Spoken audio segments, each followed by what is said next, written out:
일터에 가득하시기를 축원합니다. 예수님은 하나님의 독생자이십니다. 그런데 사람의 몸을 입고 이 땅에 오셨습니다. 그것도 유다의 아주 초라하고 작은 마을인 일반 집도 아니고 여관도 아니고 더군다나 여러분 호텔도 아니고 소나 양, 염소의 우리 안에 태어나셨습니다. 예수님은 이 땅에 목수의 아들로 오셔서 30년 동안 조용히 지내십니다. 왜 목수의 아들로 이 땅에 오셨을까? 많은 직업들이 있는데, 그런데 이 땅에 예수님이 오신 그 가정은 요셉이 목수입니다. 여러분, 이건 성경에 나와 있지 않은 건데, 제가 생각하기에는 목수는 정확하게 길이, 높이, 넓이, 크기, 이 모든 것을 재는 직업을 가지고 있습니다. 섬세함이 필요한 것입니다. 기초를, 우리 집을 지을 때 만약에 기초를 잘못 놓게 되면, 예를 들어 기둥을 수직으로 만약에 세우지 않는다면 그 어느 것도 마무리를 할 수가 없습니다. 정확해야 되는 것입니다. 주님은 이 땅에 오셔서 아주 정확하게 하나님께서 자신을 보내신 그 이유, 하나님께서 이 아들을 보내신, 자신의 아들을 보내신 그 목적, 이 모든 것을 완벽하게 행하셨던 것을 보게 됩니다. 그래서 제 생각에는 많은 직업이 있었지만 그 당시에 가장 정확하게 모든 것을 지어야 되는 이 집, 여러분 가장 사람들이 그 당시에 소중하게 생각했던 것이 집이 아니었을까. 그래서 늘 정확하고 섬세한 이런 것을 30년 동안이나 몸에 간직하게 하셨던 그런 뜻은 아니었는가 이렇게 생각해 봅니다. 근데 이거는 여러분 어디까지나 제 생각이고요.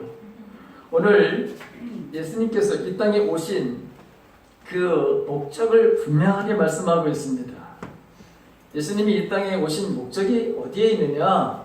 오늘 성경을 보게 되면 가난한 자에게 복음을 전하려고, 두 번째는 포로된 자들에게 자유를 주시려고, 세 번째는 눈먼 자에게 다시 보게 함을, 네 번째는 눌린 자를 자유케 함이, 이것이 이 땅에 예수님이 오신 목적이다 이렇게 말하고 있습니다.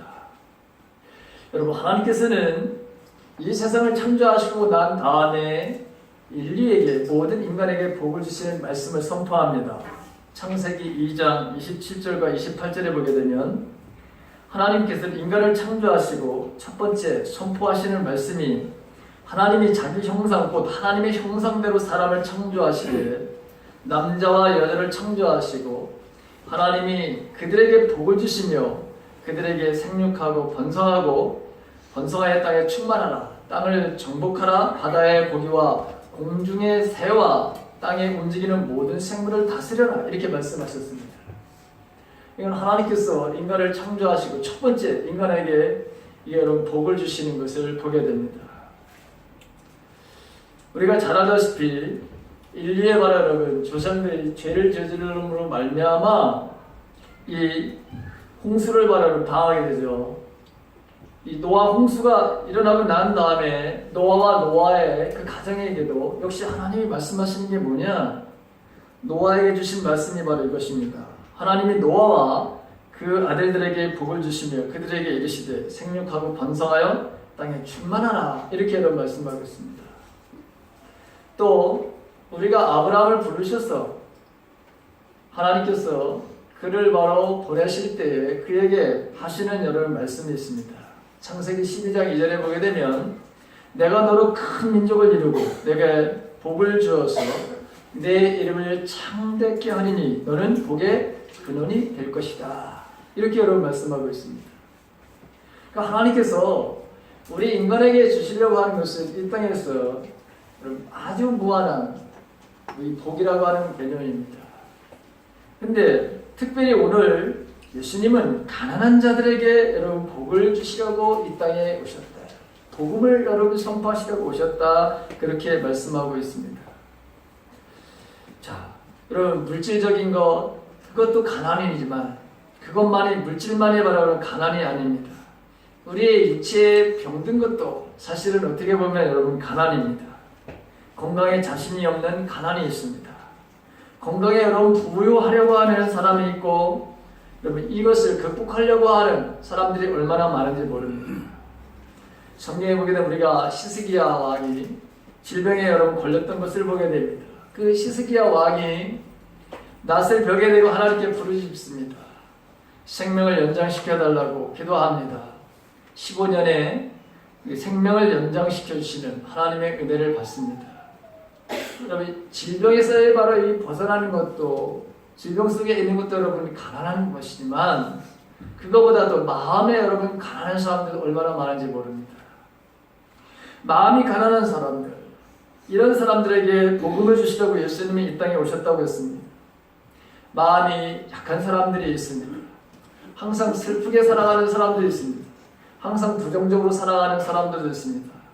자신이 내가 누구인지를 잃어버리고 살아가는 사람들이 너무나도 많습니다. 여러분 우리는 하나님의 자녀인데 이 하나님의 자녀의 정체성을 잃어버리고 그리고 우울하게 인생을 살아가는 사람들도 얼마나 많은지 모릅니다. 이렇게 하나님은 아주 다양한 가난한 바로 여러분 그런 마음을 가진 사람들 실제적으로 가난하게 바로 살아가는 사람들 뿐만이 아니라 정서적으로 또 육체적으로 신체적으로 여러분 가난한 사람들에게 복음을 주시려고 이 땅에 오셨다 이렇게 여러분 말씀하고 있습니다.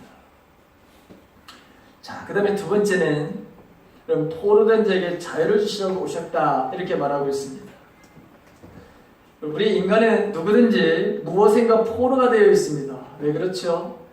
하나님께서 우리를 처음에 만드실 때는 우리가 부족함이 없도록 만드셨습니다.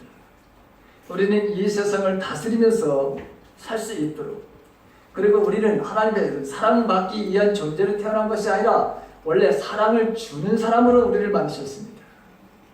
사랑을 받기 위해서 태어난 것이 아니라 사람을 주기 위해서 우리에게 완벽하게 하나님 우리를 만드셨습니다. 그런데 이 첫 번째 아담의 바로 그 죄로 말미암아 우리 안에도 하나님이 주신 하나님의 형상이 담겨져 있는 이 모든 것들이 다 깨어져 버렸습니다. 우리 마음이 깨어져 버렸어요. 그래서 우리는 원초적으로 목마름의 인생을 살게 되었습니다. 그래서 사람은 여러분 다 목말라 하고 있다고 하는 것이죠.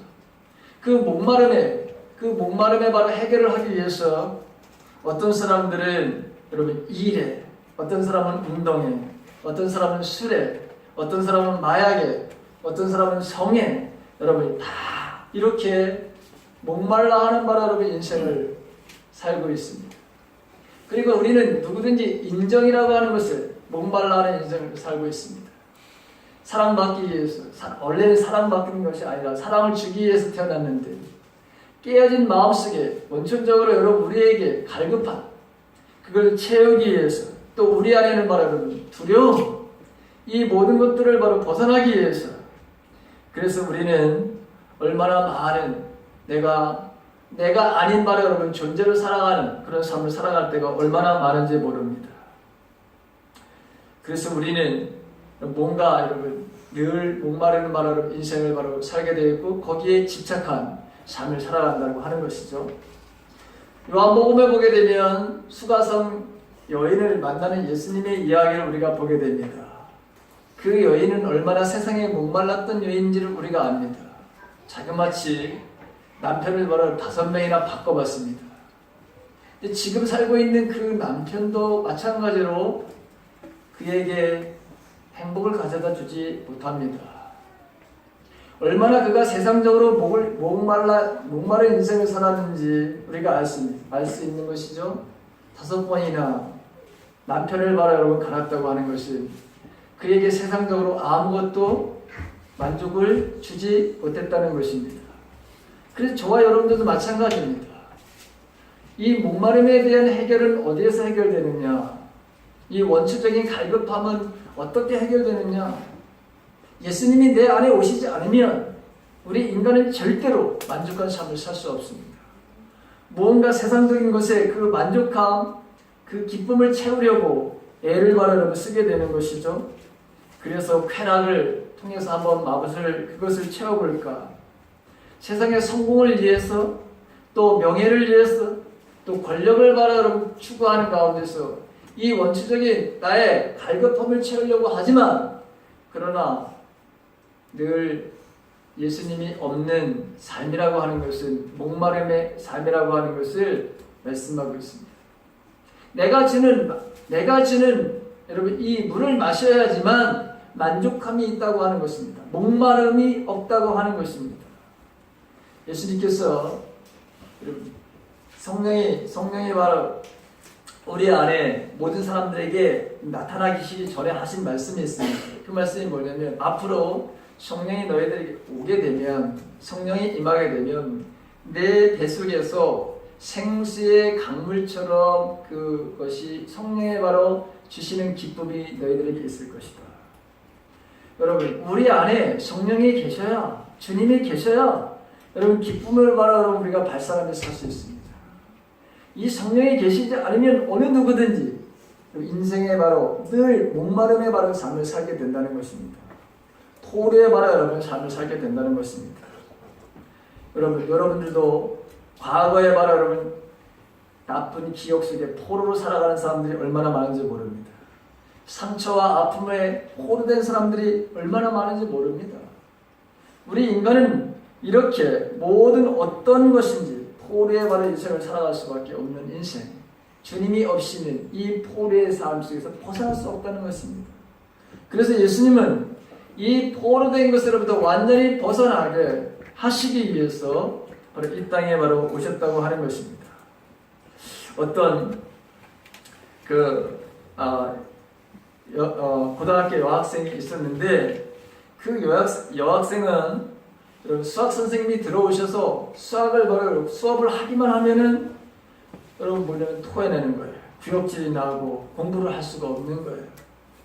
다른 선생님들은 다 괜찮은데 이 수학 선생님만 들어와서 공부를 하려고 하게 되면 여러분 먹었던 음식을 바로 토하고 그 수업을 바로 할 수가 없어서 나올 수밖에 없었어요. 견딜 수가 없습니다. 도대체 왜 이런 일이 일어났을까? 심리학자들이 동원되어 가지고 이 원인을 바로 조사하기 시작했습니다. 오랜 조사 후에 결과가 확실하게 밝혀졌는데, 여학생은 한 남자에게 성폭행을 당했던 것입니다. 그런데 그 성폭행을 했던 그 남자가 여러분 이 수학 선생님 목소리하고 너무나도 여러분 같은 거예요. 그래서 이 수학 선생님 목소리만 듣게 되면 자기를 바로 성폭행했던 그 남자의 목소리 같아서 전율을 느끼는 거예요. 여러분 공포를 느끼는 거예요. 마음에 바로 여러분 두려움을 느끼는 거예요. 그래서 먹은 것을 바로 토하기 시작하고 그 수업을 들을 수가 없었던 것이죠. 자, 여러분 이거를 바로 여러분 해결해 줄 수 있는 게 뭘까요? 무엇이 이 여학생의 문제를 바로 해결해 줄 수 있을 거라고 생각하십니까? 이것은 이 아픔의 사건의 시간으로 이 여학생이 다시 들어가는 것입니다. 괴롭고 아프고 고통스러운 일이지만 그 아픔의 현장에 다시 여러분 자신의 문제를 가지고 그 문제를 직면하는 것입니다. 그러면서 예수님은 도대체 어디에 계셨는지, 내가 그러한 아픔과 그런 고통을 당했을 때 예수님은 어디에 계시는지 한번 여러분 그 상황으로 다시 돌아가는 것입니다. 그리고 주님이 뭐라고 말씀하시는지를 여러분 들어야 되는 것입니다. 그 아픔의 사건을 재조명받아야 합니다. 내 생각이 아닌 주님의 생각과 주님이 말씀하시는 것으로 그 사건으로 다시 돌아가서, 그래서 그것으로부터 완전히 해방되는 것이 없다면 이 여학생은 앞으로 살아가면서 계속해서 여러분 그와 같은 비슷한 선생님의 목소리를 들으면 그 안에서 견딜 수 없는 아픔에 바로 삶을 살아가게 될 것입니다. 주님은 우리가 과거의 아픔 속에서 눈물을 흘리면서 자기 연민 속에서 평생 살라고 그렇게 하시지 않았습니다. 우울의 마음으로 평생 너는 그렇게 사는 것이 너의 운명이야, 이렇게 여러분 말씀하시지 않았습니다. 예수님은 십자가에서 죽으시면서도 자기를 죽이는 자들을 용서해달라고 기도하셨던 분입니다. 예수님은 포로된 사람들을 풀어주시기 위해서 이 땅에 오셨다. 이렇게 여러분 말씀하고 있습니다. 저와 여러분들은 어떤 것에 우리가 포로됐는지 우리 자신을 압니다. 거기서 만약에 여러분들이 해방되기를 간절히 원한다면 주님을 간절히 사모하십시오. 그리고 주님께서 뭐라고 말씀하시는지 거기에 대한 음성을 반드시 들으십시오. 그러면 우리는 그 포로된 것에서부터 완전히 벗어날 수 있습니다. 그 어떤 것은 우리를 바로 포로 잡고 있는 곳에서 우리가 헤어날 수가 없습니다. 해방될 수 없습니다. 오직 주님만이 이 문제를 해결해 주시기 위해서 오셨다. 이렇게 여러분 말씀하고 있습니다. 세 번째, 주님이 이 땅에 바로 오신 이유는 주님은 눈먼 자들을 눈뜨게 하시려고 이 땅에 오셨다. 이렇게 여러분 말씀하고 있습니다. 누가복음을 보게 되면 어리석은 부자의 이야기가 나옵니다.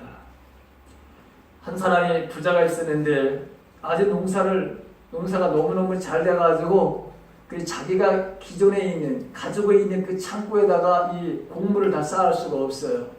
다 집어넣을 수가 없어요. 그렇게 여러분 많은 바로 소출을 얻었습니다. 자, 이걸 어떻게 할까?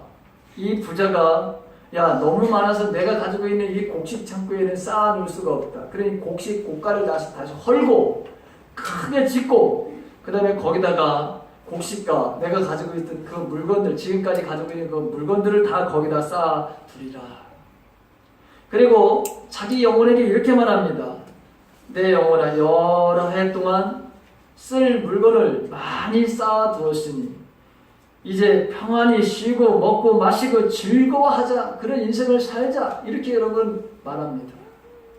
그런데 이때 예수님은 뭐라고 말씀하시느냐? 이 어리석은 자여, 오늘 밤에 내 영혼을 도로 찾으리니 그러면 내가 예비한 것이 이것이 다 누구 것이 되겠느냐? 이렇게 말씀하고 있습니다. 여러분, 우리가 이 세상을 살아가면서 하나님의 나라가 여러분 보이지 않는다고 그렇게 생각하는 사람들이 얼마나 많은지 모릅니다. 천국이 어디 있느냐? 이렇게 말하는 사람이 얼마나 많은지 모릅니다. 근데 우리가 여러분 지금 보는 것, 우리 눈에 여러분 보이는 것, 지금 나타난 것은 우리가 여러분 다 미리 알고 있는, 그리고 우리가 여러분 이 나타난 것이 보이지 않는 것에서부터 유래된다고 하는 것을 모르고 인생을 살아가는 사람들이 얼마나 많은지 모릅니다. 자, 저와 여러분들은 정말 눈이 열린 사람들입니까? 하늘에 대한 소망을 가지고 우리가 여러분 살아가고 있습니까? 주님이 나의 구세주라고 하는 것을 정말 여러분 이 전해진 이 하나님의 말씀이 저와 여러분들 삶 속에서 이 말씀이 그대로 여러분 믿어질 뿐만 아니라 그렇게 인생을 바라고 살아가고 있습니까? 맛은 눈으로 보는 것이 아니라 먹어봐야 되는 것이죠. 혀로 맛봐야 합니다. 차고 뜨거운 것은 눈을 보는 것이 아니라 손으로 만져봐야 합니다. 음악이 좋은지 나쁜지 눈으로 보는 것이 아니라 귀로 들어보는 것입니다. 사람이 좋은 사람인지 나쁜 사람인지 눈으로 여러분 보는 것이 아니라 마음으로 느껴보는 것입니다. 먹어보는 것도 보는 것이고 만져보는 것도 보는 것입니다. 들어보는 것도 보는 것이고 느껴보는 것도 여러분 보는 것입니다. 여러분 저와 여러분들이 하나님을 진짜 만나야 합니다. 주님을 여러분 만나보게 되면 우리가 주님을 바로 경험하게 우리가 여러분 주님을 볼 수 있습니다. 여기 계신 주님, 내 삶들 속에서 얼마든지 우리는 하나님이 계시다고 하는 것을 얼마든지 사람들에게 다 볼 수 있도록 그렇게 우리에게 여러분 계시해 주셨다고 했습니다. 사도 바울은 자연의 만물을 보게 되면 자연의 만물을 통해서 하나님의 신성이 거기에 담겨져 있는 것을 알 수 있다. 핑계를 낼 수 없다. 이렇게 여러분 말하고 있습니다. 그런데 정말 눈이 감겨져 있는 사람들은 아무리 여러분 좋은 환경을 보고 아름다운 바로 사람들의 마음속을 들여다보고 거기서 하나님의 살아계시다고 하는 것을 하나님이 계시다고 하는 것을 알 수 없다는 것입니다. 그런데 저와 여러분들에게는 이런 은혜를 주신 것을 우리가 얼마나 감사하며 살아야 되는지요. 저와 여러분들은 정말 대단한 하나님의 은혜를 받은 사람입니다. 이 영안이 바로 열렸다고 하는 것은 하나님을 우리가 바로 지금 이 자리에 계시다고 하는 것을 우리가 인정하며 살아가는 것이고 그리고 주님이 여기 계시다고 하는 것을 여러분 누가 말 안 해도 우리는 여기 계시다는 것을 여러분 알 수 있습니다. 우리가 서로 사랑하는 그 사랑하는 가운데서 하나님을 우리가 볼 수 있습니다. 아픈 사람에 대한 국민의 마음을 가지고 정말 자기도 어려움에도 불구하고 그 사람을 돕는 그 마음 속에서 우리는 하나님을 바로 발견할 수 있습니다. 하나님을 볼 수 있습니다. 하나님을 볼 수 있는 것은 너무너무 여러분 많습니다. 그런데 하나님이 어디 계시느냐 여러분 보여달라고 그렇게 이야기하는 사람들은 아직까지 여러분 눈앞이 캄캄한 바라는 사람들이 주님은 눈먼 자들을 여러분 뜨게 하기 위해서 오셨다 이렇게 말씀하고 있습니다. 저와 여러분들이 좀 더 여러분 주님의 세계를 더 잘 볼 수 있는 영안이 열린 그래서 더욱더 하나님과 함께하는 인생의 삶을 살아가시기를 주님의 이름으로 간절히 바랍니다. 마지막으로 주님이 이 땅에 오신 이유가 어디에 있느냐? 목적이 어디에 있느냐? 억눌린 사람들을 풀어주시기 위해서 이 땅에 오셨다 이렇게 말씀하고 있습니다. 우리는 종종 영적으로 눌릴 때가 있습니다. 여러분들도 기도하기 싫을 때 있죠. 여러분 신앙생활이 지루해질 때가 느껴질 때가 있습니다. 영적인 침체를 맞이해야 할 때가 있습니다.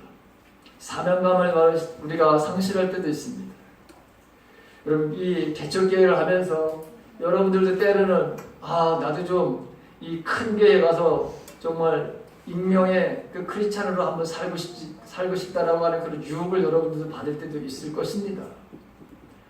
하는 일이 많아서 여러분 왜 이렇게 하는 일이 많은지 그런 것 때문에도 있지만 또 여러분 우리가 인생을 살면서 내 어떤 개인적인 문제뿐만 아니라 교회 공동체의 어떤 문제로 인해서 마음에 바로 우리가 상실, 마음에 바로 우울해질 때도 여러분 있습니다.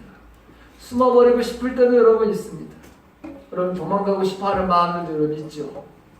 그러나 여러분 주님의 사명감을 가지고 여러분 이 조그만 봄된 교회를 잘 섬기기를 주님의 이름으로 간절히 바랍니다. 성경에 보게 되면 엘리야라고 하는 성경 최고의 선지자라고 할 수 있는 예언자라고 할 수 있는 사람이 엘리야를 우리가 보게 됩니다. 아하 왕 시대에 예언했던 바로 여러분 이 선지자입니다. 당시 아하 왕은 바알신을 우상을 섬기는 바로 이세벨과 결혼을 합니다. 온 나라가 여러분 바알과 이 아세라의 바로 여러분 이 나라가 돼버려요. 그때 용감하게 나타났던 사람이 누구냐? 엘리야입니다.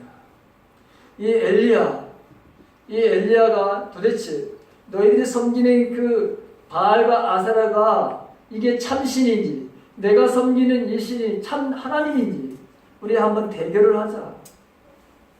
이런 말에 대단한 용기를 가지고 이 제안을 했던 사람이 누구냐? 바로 엘리야입니다. 그 갈멜산이라고 하는 곳에 이 바알 선지자들을 여러분 다 모아 거기서 한번 대결을 하자고 그럽니다. 그래서 우리가 이 재물을 바로 마련해 놓고 그 위에 불을 내려서 그 재물을 다 모두 다 태우는 그것을 보고서 참 하나님인지 아니면 거짓을 믿고 있는지 이거 모든 것을 판가름 내자. 여러분 결과는 어떻게 됐습니까? 결과는 이 엘리야가 믿는 하나님이 참 하나님이신 것을 여러분 드러냈습니다. 그런데 여러분 이 바알 선지자, 아사라 선지자들을 바로 거기서 여러분 다 죽이잖아요, 그렇죠? 다 죽였습니다. 그런데 갑자기 어떤 소리를 듣게 되냐면 이 이세벨이라고 하는 이 왕비가 내가 그렇게 좋아하고 내가 아끼던 여러분 이 바알과 아세라를 섬겼던 제사장들을 다 죽였다는 이 소식을 듣고서 반드시 내가 엘리야를 내가 죽이리라 이런 말을 여러분 저는 듣게 됐어요. 이 말을 듣는 바로 순간 이 엘리야의 말을 마음에 부담감이 오기 시작했어요. 그래서 도망가는 말하는 삶을 살게 됩니다. 자, 하나님은 이 도망가는 이 엘리야 자기를 죽이겠다고 하는 이 소식을 듣고 이 엘리야는 영적으로 침체된 그 삶의 모습을 우리들에게 보여줍니다. 멀리 여러분 부엘세바라고 하는 이 광야를 도망갑니다. 아무도 쫓아올 수 없는 사막지대로 도망갑니다. 그리고 로뎀나무라고 하는 나무 밑에서 하나님께 원망을 합니다. 뭐라고 해죠? 하나님, 내가 죽기에 넉넉하오니 차라리 나를 죽여주시옵소서. 나를 여러분 죽여달라는 거예요. 그 용기, 그 당당함, 그 일풍이 다 사라져버린 영적으로 침체된 그 엘리야의 모습. 여러분, 이 엘리야의 모습이 오늘 바로 여러분 저와 여러분들의 모습일 수도 있습니다. 우리가 사명감을 바로 가지다가 당당하게 주님의 일을 하다가도 어느 순간에 어떤 환경에 의해서, 어떤 사람에 의해서 우리 자신들도 영적인 바로 여러분 침체 바로 삶을 살 수 있습니다. 그런데 여러분, 그럴 때마다 주님은 우리들에게 새롭게 용기를 주시죠. 새로 다시 일어나라고. 여러분, 그래서 저와 여러분들이 이 자리에 앉게 된 것입니다. 저도 여러분 개척교회에서 올해 6년이 됐습니다. 저라고 여러분 안 힘든 일이 있었겠습니까? 그래, 여러분들도 마찬가지입니다. 여러분들도 제가 볼 때 참 힘든 삶을 살아가고 있습니다. 그런데도 여러분 감사한 것은 이 조그만 교회에 충성된 일꾼으로 여러분 섬기는 그것. 분명히 하나님께서 제가 여러분 한 게 아니라 여러분들의 마음속에 주님은 찾아오셔서 힘들고 낙담하고 절망하는 그 순간에도 다시금 여러분들에게 용기를 주셨고 담대함을 허락해 주셨고 이 일을 바로 하나님께서 맡기신 그 일을 감당할 수 있도록 여러분들을 이끌어 주셨기 때문에 오늘 여기에 저와 여러분들이 앉아 있는 줄로 믿습니다. 오늘 주님은 우리들에게 분명하게 내가 온 이유에 대해 목적에 대해서 말씀하고 있습니다. 가난한 자에게 복음을 전하려고. 내가 가난한 자들에게, 여러분 이건 실제적으로 여러분 우리가 경제적인 가난함뿐만이 아니라 영적인 가난함, 마음의 가난함, 육체의 바로 여러분 질병에 들은 가난함, 모든 이 가난함들을 바로 여러분 없애주시기 위해서 이 땅에 오셨다고 말씀하고 있고, 특별히 우리가 세상에 깨어진 신령을 가지고 있는 사람들은 원초적인 목마름에 있어서 그것에 우리가 여러분 매여 있는데 그 매임으로부터 우리를 해방시켜 주시기 위해서, 우리에게 자유를 주시기 위해서 그렇게 오셨다고 했고, 그리고 여러분 눈먼 자들, 천국이 어디 있느냐? 여러분 또 우리의 미래에 대한 희망에 대한 소망을 가지고 살아가는데 그렇지 못한 낙담하고 절망하는 사람들이 우리의 눈을 열어서 천국에 대한 바로 소망을 갖고 살아갈 수 있도록 그렇게 하기 위해서 오셨다고 했고, 그 다음에 영적인 침체. 우리가 인생을 살다 보면 저와 여러분들이 언제나 말해요, 여러분, 그죠? 언제나 기쁘고 언제나 이풍당당하고 자신감 있게 살아가는 것이 아니라 우리 인간은 어떤 환경에 의해서도 마음에 상처를 받는 것 때문에 또 내 삶 속에서 다양한 인생의 문제 때문에 우리 잠시 우리도 사명감을 바로 잃어버릴 때가 있고, 나도 도망치고 싶어하는 이 엘리야와 같은 바로 이런 상황에 우리들도 얼마든지 놓여져 있다는 것입니다. 근데 그럴 때마다 다시금 그 엘리야에게 천사를 보내서 까마귀를 보내서 여러분 먹을 것을 주시고, 그리고 다시 회복시켜 주셔서 더 큰 사명을 감당하게 하시는 것입니다. 엘리야가 바로 여러분 그랬습니다. 지쳐있는 자들, 혼자 있다고 생각했는데 뭐라고 말씀하시냐면 바알에게 무릎 꿇지 않은 7,000명이라고 하는 사람이 있어. 너만 있는 게 아니야. 너 혼자만 지금 특심을 품고 너 혼자만 지금 나를 위해서 이렇게 한 것이 아니야. 내 눈에는 보이지 않지만 자그마치 7,000명이라고 하는 그 아합과 아세라, 그 이세벨의 바로 그 포갑의 정치 속에서도 무릎을 꿇지 아니한 순수한 나를 향한, 하나님을 향한 사람들이 자그마치 7,000명이라고 하는 사람이 있단다. 그러면서 이 엘리야를 다시금 세워주시고 더 큰 일을 하십니다. 나중에는 여러분 엘리야가 죽음을 맛보지 않고 어떻게 됩니까? 병거를 타고 하늘나라로 가는 이런 큰 은혜를 받게 됩니다. 아무쪼록 여러분 조그만 교회, 작은 교회를 섬기다가 낙심되는 일이 있다 하더라도 여러분 우리의 마음을 아프게 해서, 그래서 침체된 말에 영적인 침체가 있다 하더라도 사람을 보지 마시고 오직 주님을 바라보시면서 주님이 주시는 능력과 권능을 넉넉하게 그 진체의 삶을 극복하며 살아가시는 저와 여러분들의 삶이 되시기를 주님의 이름을 간절히 축원합니다. 자,